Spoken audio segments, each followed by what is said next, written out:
Hola, amigos de YouTube, hoy les vengo con la novena parte. Sí, ya sé, ustedes tal vez se preguntarán. ¿Ahora te apareces tú?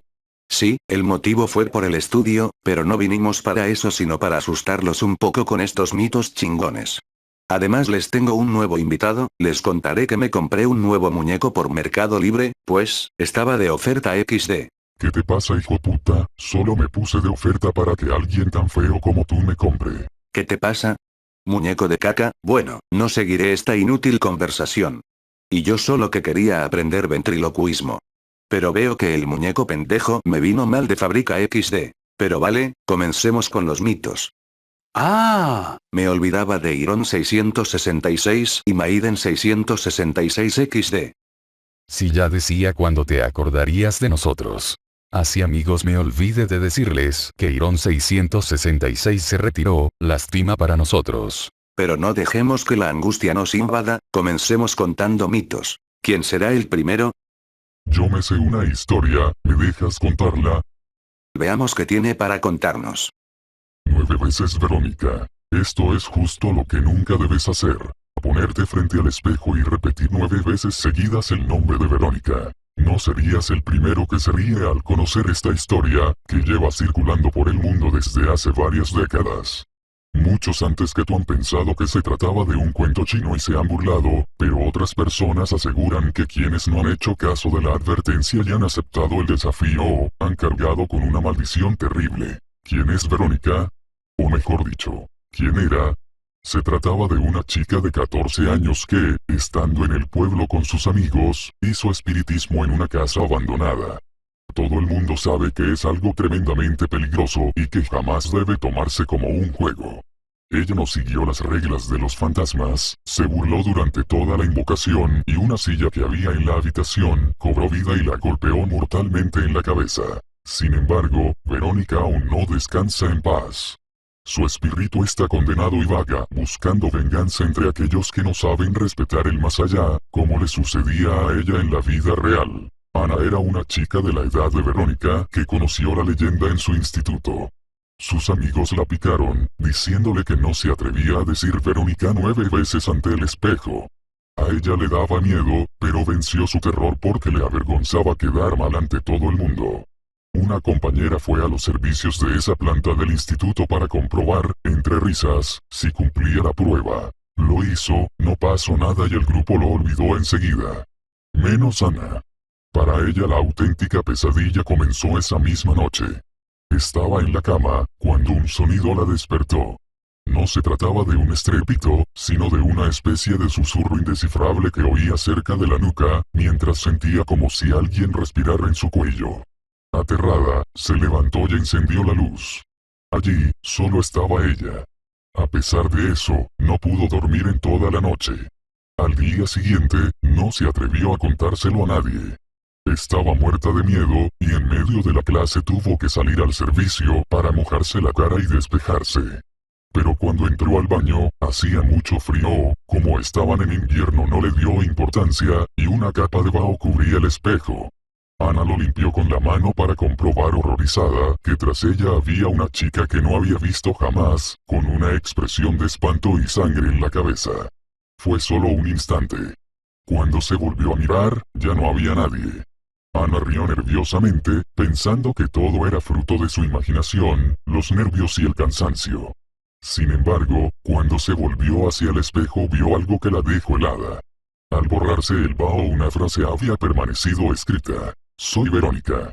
No debiste invitarme a volver. Ana no pudo soportarlo. Hoy pasa sus días encerrada en un manicomio, y solo habla para jurar y perjurar que el fantasma de Verónica la sigue atormentando. Me cuesta decir esto. Pero buen mito, muñeco de mierda. XD. Ahora ¿quién cuenta el mito? Hazlo tú, Maiden 666. Bueno, sigo yo.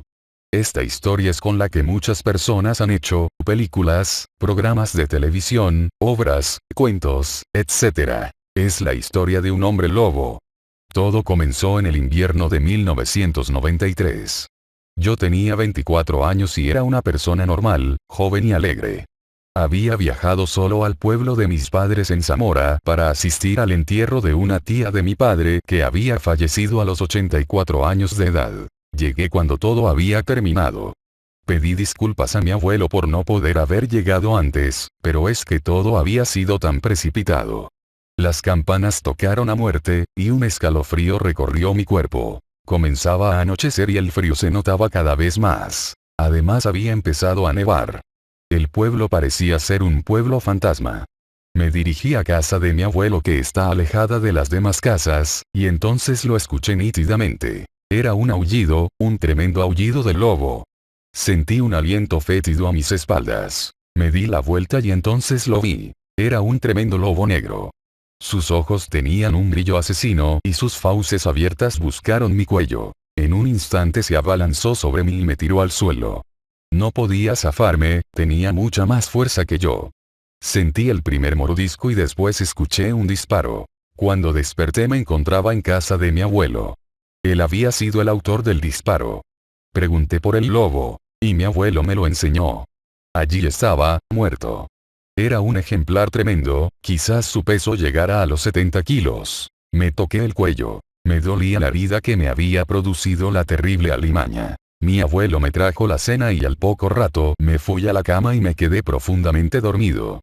Soñé con el tremendo lobo, me miraba, sus ojos eran claros y me sentí relajado. Me desperté no sé a qué hora de la madrugada. Me seguía doliendo la herida del cuello. Me acerqué a un espejo para mirarme y entonces mi sangre se heló en las venas. Me toqué las orejas y me di cuenta que eran puntiagudas. Mis ojos ya no eran azules, sino marrones y oblicuos, mi nariz era un largo y tremendo hocico, y mis manos. Dios, mis manos no eran manos, se habían convertido en unas horribles garras, garras de lobo, y mi cuerpo estaba lleno de un pelo duro y negro. Me había convertido en pocas horas en un hombre lobo, era una locura. Una tremenda locura, pero así era. Y ahora sentía unas ganas tremendas de comer carne fresca. Escuché un ruido en la otra habitación. Era mi abuelo que estaba roncando, me acerqué a su cama, lo agarré por la cabeza y le mordí en el cuello. La sangre empezó a salir a borbotones y yo comía su carne con tremendo apetito. Después de esto, me acerqué a la ventana y miré la luna estaba llena y me miraba.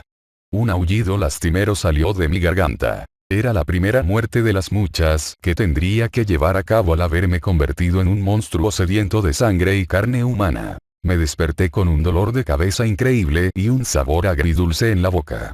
Me toqué con los dedos la comisura de los labios y noté que tenía algo que parecía reseco. Entonces me di cuenta de lo que era. Sangre. Miré a mi alrededor y vi que estaba totalmente desnudo al lado de mi pijama que estaba tirado en el suelo y totalmente destrozado. ¿Qué extraños sucesos habían ocurrido la noche anterior? Fui a la habitación de mi abuelo. Lo que vieron mis ojos parecía una pesadilla. Allí estaba el viejo o lo que quedaba de él. Toda la habitación estaba ensangrentada. ¿Quién había hecho aquella atrocidad? La respuesta no quería aceptarla mi cerebro. Han pasado ya 2 meses desde aquellos terribles acontecimientos y cada plenilunio se repite el mismo ritual. Debo salir a buscar carne humana. He leído bastante en este tiempo sobre la licantropía, esa tremenda enfermedad que me ha convertido en una bestia asesina. En todos los libros dice lo mismo. Al hombre lobo debe matarlo alguien que lo ame y sienta mucho cariño por él. Y debe hacerlo disparándole al corazón una bala de plata o en su defecto un cuchillo plateado. Diré también que en este tiempo he conocido a una muchacha. Yo siento verdadera pasión por ella y me parece que ella también siente lo mismo por mí. Dios mío. Cada vez que hay luna llena debo buscar cualquier pretexto para no verla todo ese tiempo. Es una locura, pero debo decírselo, debo contarle en lo que me he convertido. Ella lo comprenderá. Será esta noche. Tengo preparado ya el puñal. Esta carta se encontró al lado del cadáver de un joven con un puñal de plata clavado en el corazón. Junto a él una joven que confesó haber sido la persona que lo había matado. El motivo. Dijo que aquella noche él se había convertido en un hombre lobo. Buen mito, pero ahora sigo yo, les contaré 2, el 7º piso. Esto es real, es más que una leyenda urbana.